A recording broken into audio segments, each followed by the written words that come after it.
Sa simula ay ang salita ng at ang salita at ang salita ay kasama ng Diyos at ang salita ay Diyos. Sa simula ay kasama na siya ng Diyos. Lahat ng mga bagay ay ginawa sa pamamagitan niya at kung wala siya ay hindi magagawa ang anumang bagay na ginawa. Na nasa kanya ang buhay at ang buhay ay siyang ilaw ng mga tao. Ang ilaw ay lumiliwanag sa kadiliman at ito'y hindi nagagapi ng kadiliman. Mayroon isang tao na isinugo mula sa Diyos na ang pangalan ay Juan. Siya ay dumating bilang saksi upang magpatotoo tungkol sa ilaw.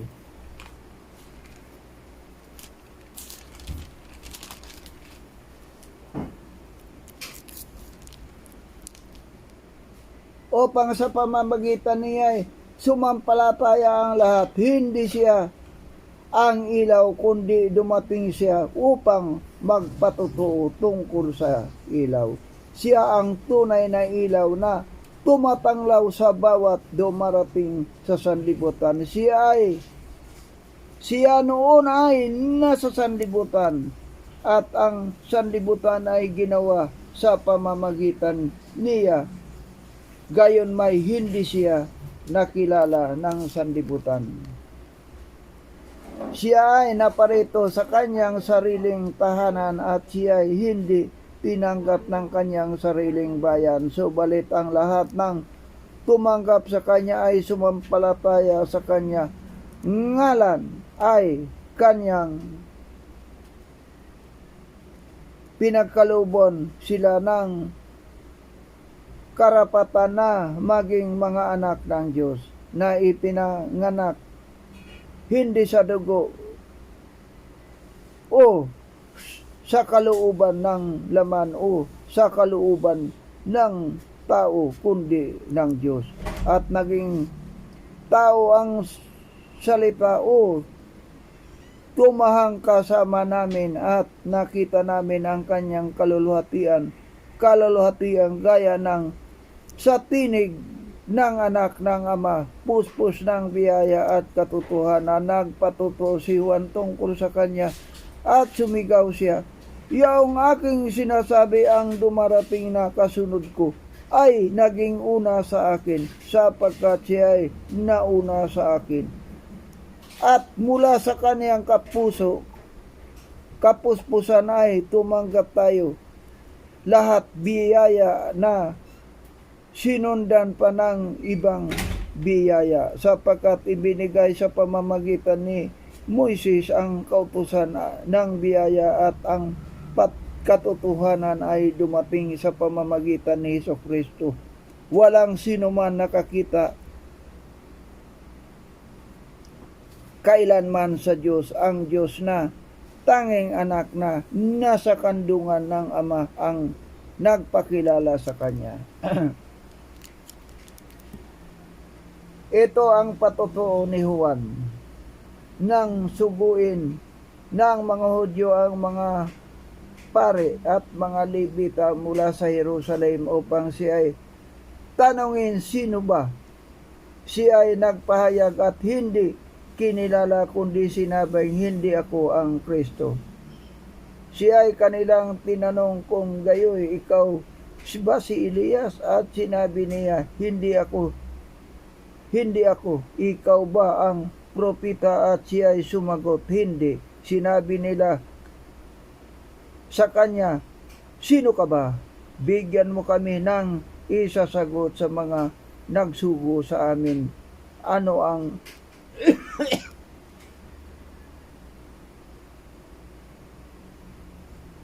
ang masasabi mo tungkol sa inyong sarili?" Sinabi niya, "Ako ang tinig ng isang sumisigaw sa ilang lugar na tuwirin ninyo ang daan ng Panginoong, gaya ng sinabi ng propeta Isaías."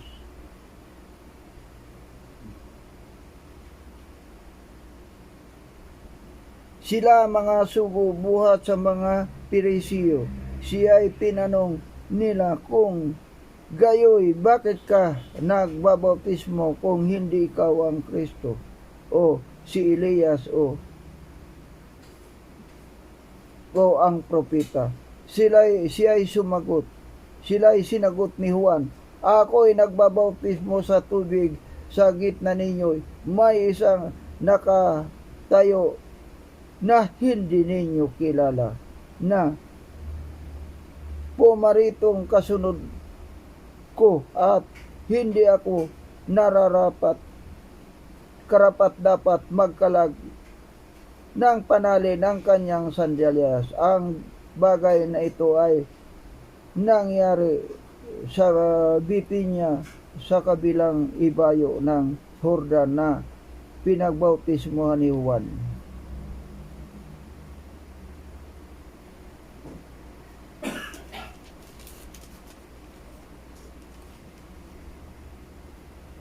Kinabukasan nakita ni Juan si Jesus na lumalapit sa kanya at kanyang sinabi, narito ang kordero ng Diyos na nag-aalis ng kasalanan ng sanlibutan.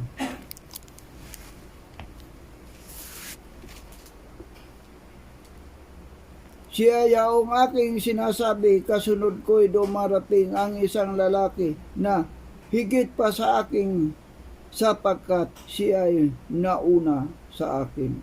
Hindi ko siya nakilala dahil dito naparito ako na nagbabautismo sa tubig upang siya ay maihayag sa Israel. Nagpatuto si Juan, nakita ko ang Espiritu na bumababang tulad ng isang kalapati na buhat sa langit at dumapo sa kanya. Hindi ko siya nakilala, subalit ang nagsugo sa akin upang magbautismo sa tubig ay nagsabi sa akin, ang nakita mong babaan ng Espiritu at manatili sa kanya, siya ang nagbabautismo sa Espiritu Santo. Aking nakita at pinatutuhanan kung ito ang anak ng Diyos.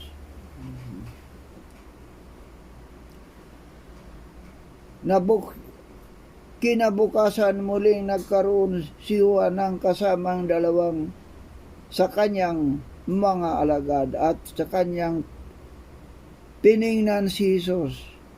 Samantalang siya ay naglalakad at sinabi, narito ang kordero ng Diyos. Narinig siya ng dalawang alagad na nagsalita nito at sila'y sumunod kay Jesus.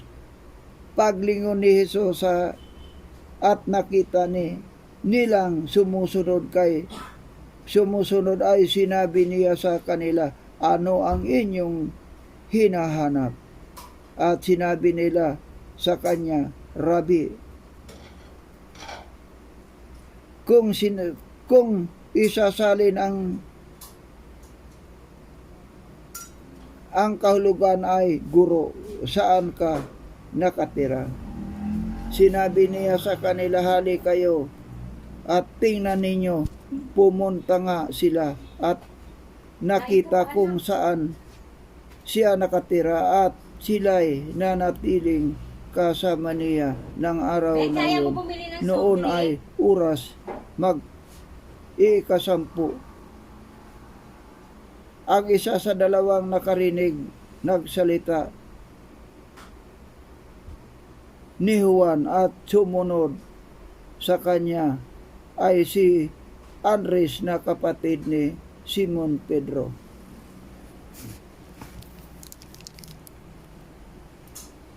Una niyang natagpuan ang kanyang kapatid na si Simon at sa kanya ay sinabi, natagpuan na namin ang Mesiyas na kung isasalin ay Kristo. Kanyang dinala si Simon kay Jesus. Siya ay tiningnan ni Jesus at sinabi, ikaw ay si Simon na anak ni Juan, tawagin kang Sipas, na kung isasalin ang kahulugan ay Pedro. Kinabukasan ay ipinasya ni Jesus na pumunta sa Galilea. Kanyang nakita si Felipe at sa kanya sinabi ni Jesus, sumunod ka sa akin. Si Felipe nga ay taga Betsaida sa lungsod nina Andres at Pedro. Nagtagpuan ni Felipe si Natanael at sinabi sa kanya, natagpuan namin iyong isinulat ni Moises sa kautusan at gayon din ng mga propeta ni Jesus na taga Nazaret, nga anak ni Jose. Sinabi sa kanya ni Natanael, mayroon bang mabuting bagay na maaring manggaling sa Nazaret? Sinabi sa kanya ni Felipe, halika, tingnan mo. Nakita ni Jesus si Natanael na lumapit sa kanya at sinabi ang tungkol sa kanyang, narito ang isang tunay na Israelita na sa kanya'y walang pandaraya. Tinanong siya ni Natanael, paano mo ako nakilala? Si Jesus ay sumagot, bago ka pinawag ni Felipe, nang ikaw ay nasa ilalim ng puno ng igos ay nakita kita. Sumagot si Natanael sa kanya, Rabi, ikaw ang anak ng Diyos, ikaw ang hari ng Israel. Si Jesus ay sumagot sa kanya, dahil basa sinabi ko sa iyo, nakita kita sa ilalim ng puno ng igos, kaya ikaw ay sumasampalataya. Higit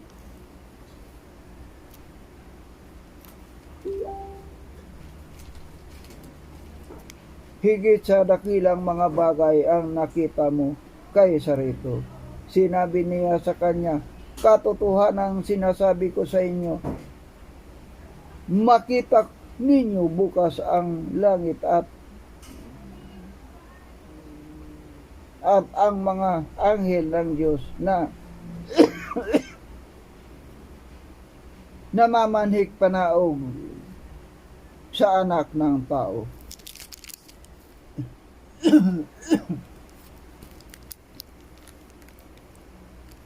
Inanyayahan ni Jesus ang kanyang mga alagad sa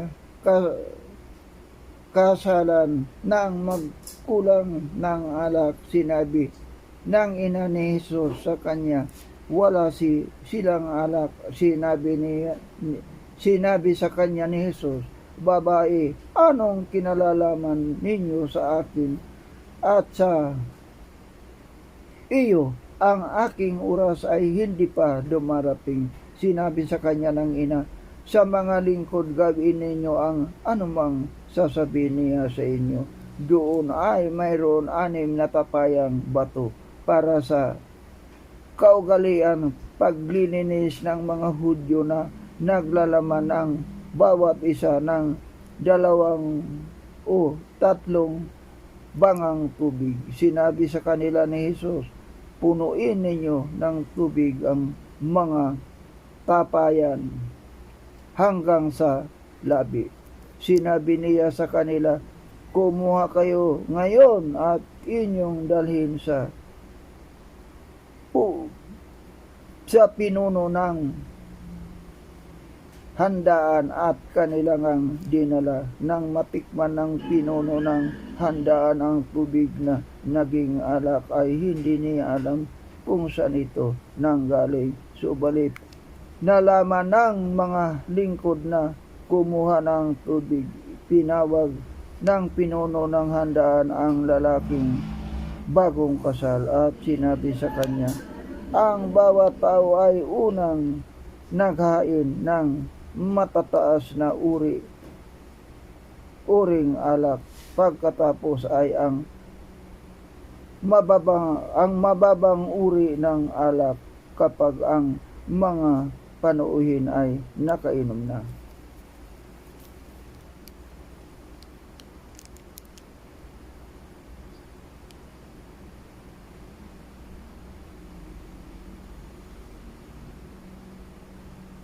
hanggang ngayon ay itinabi mo ang buting alak. Ginawa ito ni Jesus ang una sa kanyang mga tanda sa gana ng Galania at ipinahayag ang kanyang kaluhatian at sumampalataya sa kanya ang kanyang mga alagad. Pagkatapos nito ay bumaba siya sa Capernaum kasama ang kanyang ina, mga kapatid at ang kanyang mga alagad. Siya ay tumigil doon ng ilang araw. Malapit na roon ang Pasko ng mga Hudyo at umahon si Jesus patungo sa Jerusalem. Natagpuan niya sa templo ang mga nagtitinda ng mga baka, mga tupa, mga kalapati at ang mga nagpapalit ng salapi na nakaupo. Gumawa siya mula sa mga lubid ng isang pangalan, hagupit. Pinaboy niya silang lahat palabas sa templo kasama ang mga tupa, mga baka. Anong ginagawa dito? Ibinuhos din niya ang mga salapi ng mga mamamalit at ipinaob ang Tapos, ano ito? Tapos kasi ibinigay sa akin yung blade. Ano yun? Tapos ano ito? ang kanilang mga misa. Puputin dito, ganito. Sa mga nagtitinda ng mga kalapati ay sinabi ni, alisin ninyo rito ang mga bagay na ito. Huwag rin ninyong gawing bahay pamilihan ang bahay ng aking ama. Naalala ng kanyang mga alagad na nasusulat ang sagisag para sa inyong bahay ang tutupok sa akin. Ang mga Hudyo ay sumagot sa kanya, anong tanda ang may papakita mo sa amin sa paggawa mo ng mga bagay na ito? Sinagot sila ni Jesus, gibain ninyo ang templo ito at aking itatayo sa loob ng 3 araw. Sinabi ng mga Hudyo, 46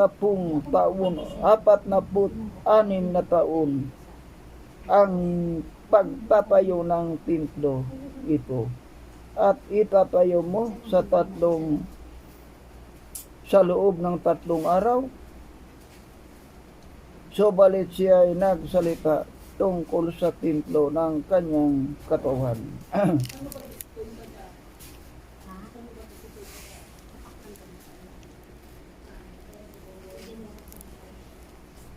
Kaya nang siya ay muling bumangon mula sa mga patay, naalala ng kanyang mga alagad na sinabi niya ito at naniniwala sila na kasalukuyan at sa salitang sinabi ni Jesus. Nang siya ay nasa Jerusalem ng kapistahan ng Pasko, marami ang sumampalataya sa kanyang pangalan ng kanilang nakita ang mga ginawa niya ng tanda. Subalit hindi ipinagkatiwala ni Jesus ang kanyang sarili sa kanila sapagkat kilala nila ang lahat ng mga tao at hindi niya kailangan ang sinuman upang magpatotoo tungkol sa tao sapagkat alam niya ang isinasaloob ng tao. Kabanata 3.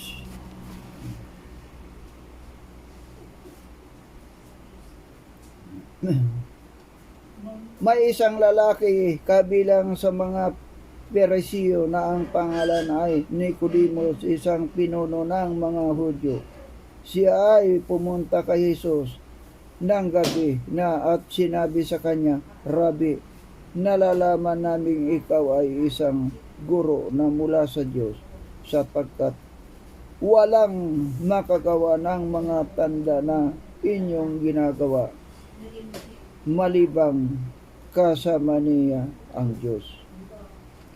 Sumagot si Jesus,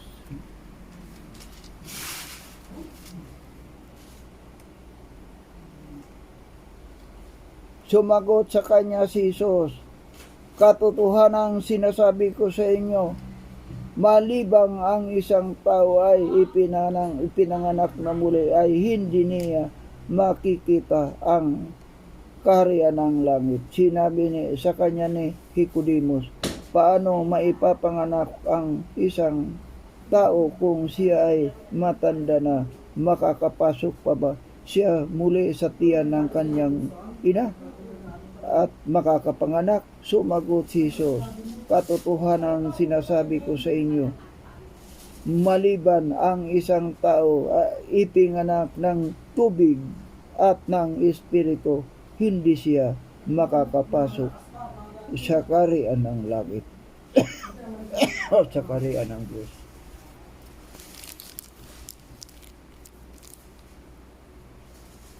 Ang ipanganak ng laman ay laman at ang ipinanganganak ng espiritu ay espiritu. Huwag kang magtaka. Sa akin sinabi sa iyo, kailangan kayo'y ipanganak muli. Humipip ang hangin kung saan nito ang ibig at narinig mo ang ugong nito, ngunit hindi mo nalaman kung saan ito nanggaling at kung saan tutungo. Ganun ang bawat isang ipinanganganak ng espiritu. Sumagot si Nicodemus sa kanya, paano mangyayari ang mga bagay na ito? Sumagot si Jesus sa kanya, ikaw ay isang guro sa Israel at hindi mo naunawaan ang mga bagay na ito. Katotohanan ang sinasabi ko sa iyo, kami ay nagsasalita tungkol sa nalalaman namin at pagpapatotoo sa nakita namin, subalit hindi ninyo tinanggap ang aming patotoo. Kung sinabi ko sa inyo ang mga bagay na makalupa at hindi ninyo pinaniniwalaan, paano ninyo paniniwalaan kung sabihin ko sa inyo ang mga bagay na makalangit? Wala pang umakyat sa langit maliban sa kanya na bumaba galing sa langit, ang anak ng tao. Kung paano pinanggap ni Moises sa ilan ang ahas, kailangan din namang itaas ang anak ng tao upang ang sinumang sumasampalataya sa kanya ay magkaroon ng buhay na walang hanggan, sapagkat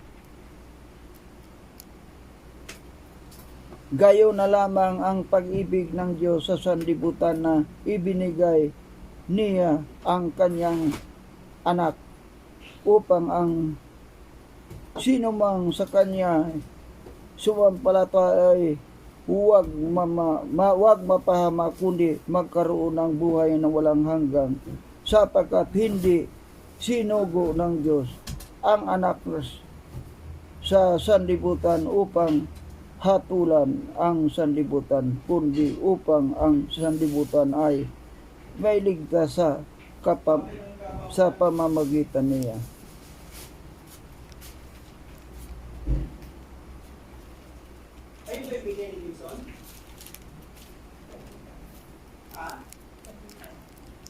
Ang sumasampalataya sa kanya ay hindi hinahatulan, ngunit ang hindi sumasampalataya ay hatulan, sapagkat hindi siya sumampalataya sa pangalan ng tanging anak ng Diyos.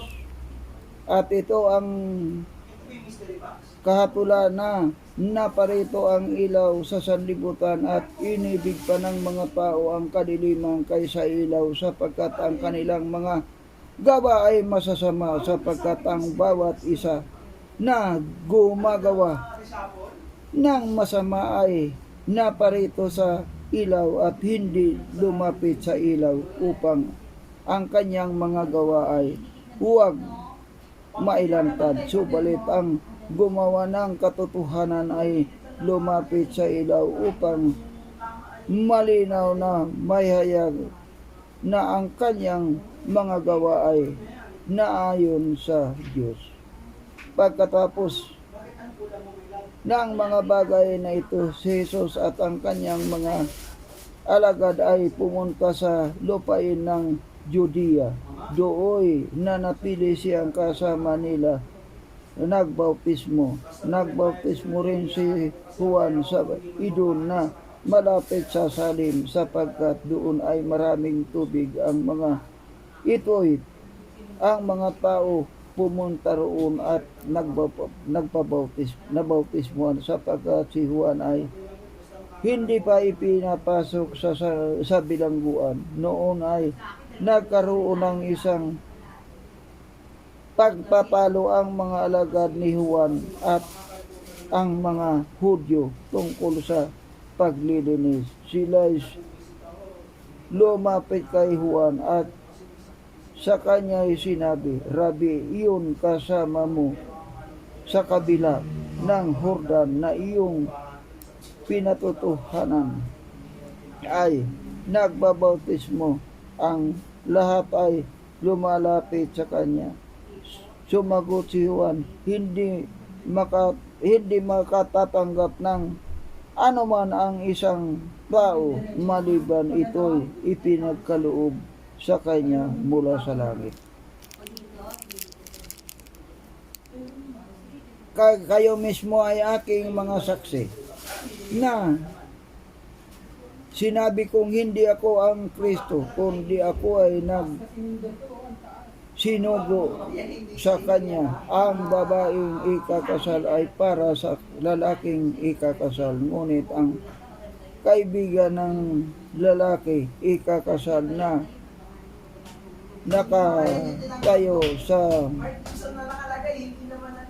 at nakikinig sa kanyang lubos na nagagalak dahil sa tinig ng lalaking ikakasal. Kaya ang layunin kung ito ay